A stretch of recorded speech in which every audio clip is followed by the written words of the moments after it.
All right, in the car, cold start time. 3:30 a.m. Stock exhaust, so I shouldn't wake up the neighbors because, you know, I'm not loud, really. And these things are loud, but not that loud. So this is future me here. I actually filmed this video several months ago, and I'm just now finally getting to it. I'm starting to edit and realized I never actually did an intro to tell you what this video is even about. So that's what I'm going to do really quick. So basically what I decided to do is I was going to the track in Houston from Dallas, and because of the situation, I had to drive the car straight down there and drive it back. And when I was doing it, I was thinking, how can I make this more interesting? What can I do during this drive? Because I don't get very many drives like this in the car. And it actually was going to be the longest road trip I've had in this car. So I thought, hey, everybody cares about mileage. Let's do a mileage test. But let's just make it a little bit more interesting because this car has MDS in it. And I made a separate video before talking about MDS and how I always drive in manual mode to prevent the MDS from coming on because I don't want the MDS to come on. I didn't buy 392 cubic inches of V8 muscle just to have half of it shut off part of the time. And then I was thinking, you know, from what I've heard, MDS doesn't really improve the mileage that much. I mean, it shuts off 4 cylinders, but your engine's still running, and it's not like you're getting double the mileage. So I was thinking, well, why don't we find out how much better it does get? So then I thought, let's just make this video that. So first part, I'm going from Dallas to Houston, and what I'm doing with that, I'm keeping the car in manual mode to prevent the MDS from coming on, so driving it exactly how I normally would. And then we're going to see what the mileage is going at the end of the trip down in Houston. Then later in the day, once I'm done with my track day, and what I'm going to do on the drive home is I'm going to put my transmission, I'm just going to leave it in straight up drive, allowing the MDS to kick on.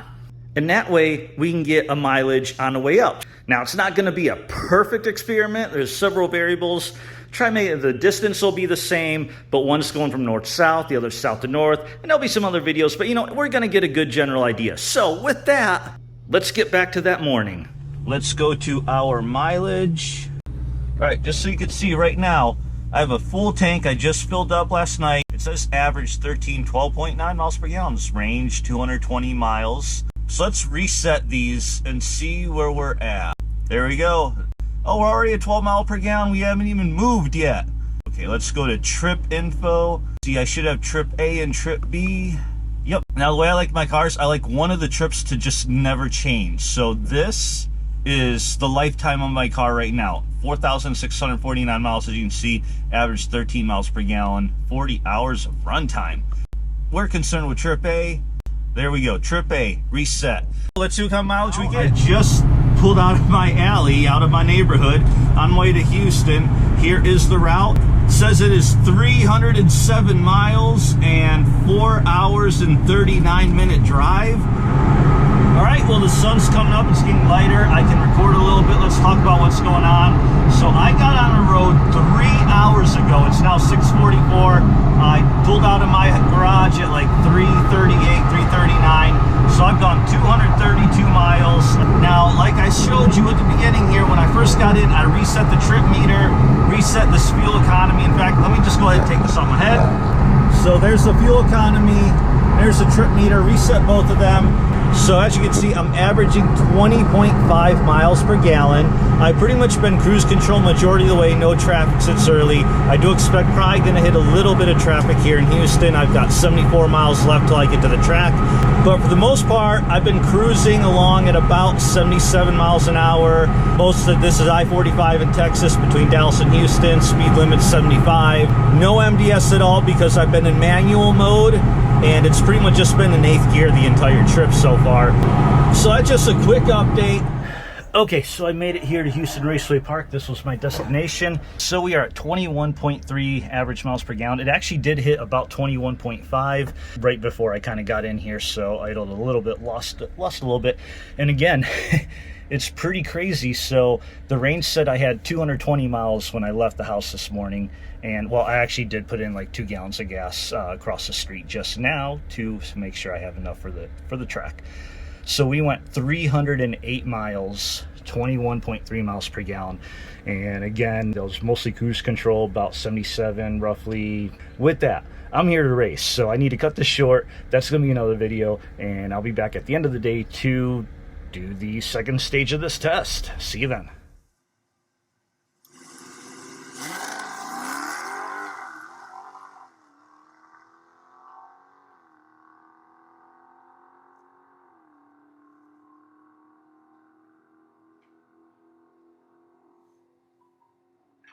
Okay, here I am, done with the track for the day.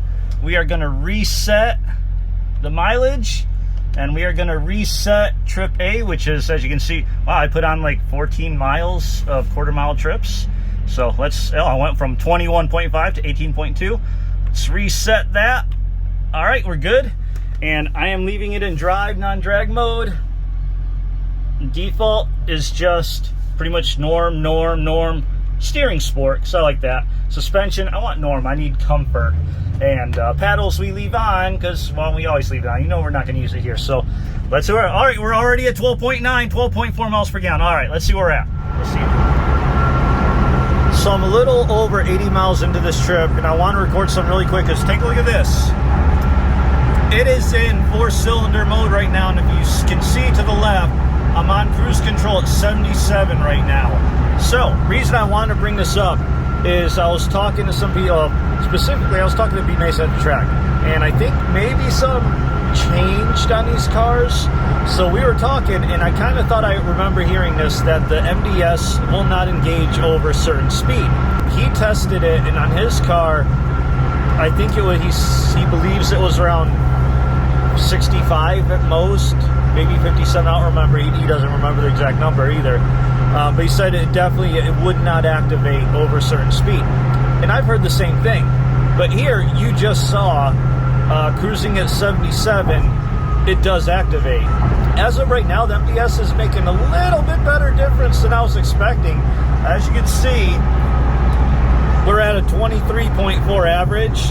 Remember, the full trip all the way down was 21.5. Now, this 23.4 is actually surprising me a bit, because I ran through some pretty heavy traffic just coming through Houston, and the MDS helped out big time. And that's what I was talking with B Mason.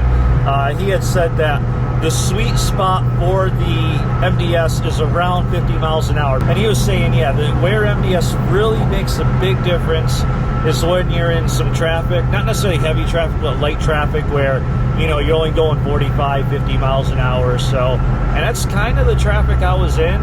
Some bumper-to-bumper mixed in too, but for the most part, just kind of 50 mile an hour.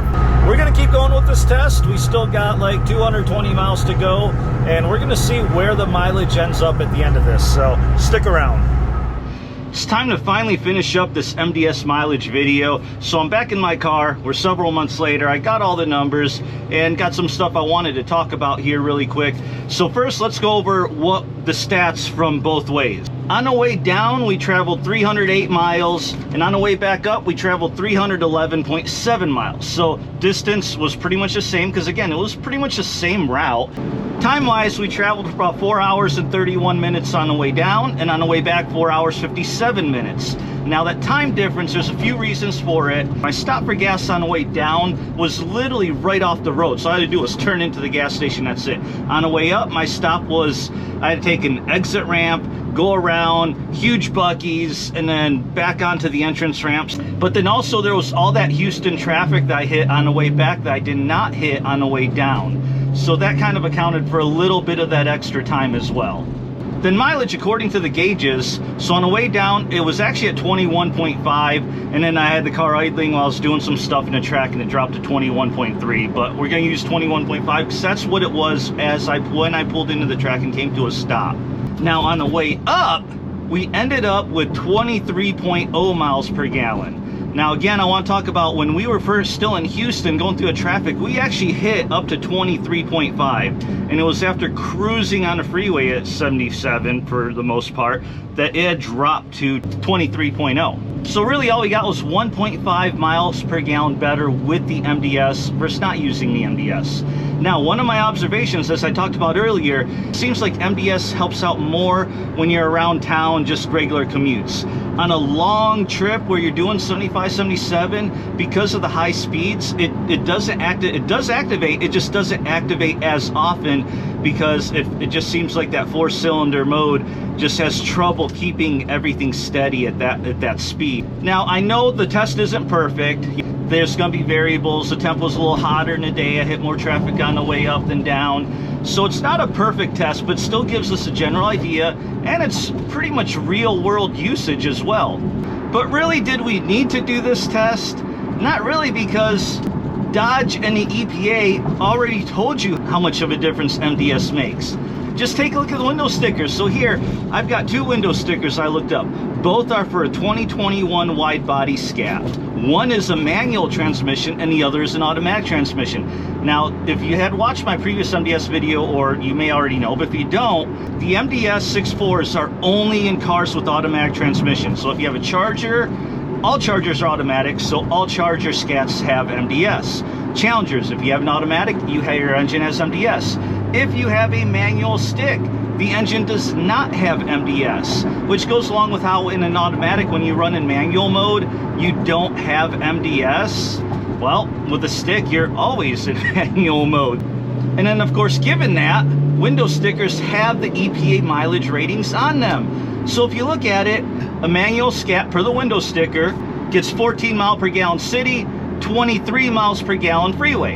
And then the automatic Scat gets 15 miles per gallon city and 24 miles per gallon freeway. And when you average that out, the manual gets 17 mile per gallon average and the automatic gets 18 mile per gallon average. Literally, the EPA tells you right there, MDS makes a difference for 1 mile per gallon in their testing. That's it, 1 mile per gallon. So you're really not saving that much. But here's the key, this is why they have the MDS. Because that 1 mile per gallon is right at the threshold of where the EPA charges a gas guzzler tax. And that's why on your manual transmission cars, you have to pay a $1,000 gas guzzler tax. But on your automatics, you don't. And there you have it. That is how much of a difference MDS makes, both stated by fact by the EPA and Dodge, and through our, albeit slightly flawed, testing. And then one last thought I have about it, I will say on my way back, I noticed it more than I had before, the sound difference when the MDS kicks on and you go into 4-cylinder mode, and I absolutely hate it. I hated seeing that 4-cylinder pop up. I hated using it, but I did it for you guys so I can make this video, and unless I have another reason to use it for a video in the future, that will be the last time I ever drive with full automatic to let the MDS kick on. So hope you found the video informative. As always, like, comment, subscribe, all that good stuff. And I'll see you at the drag strip.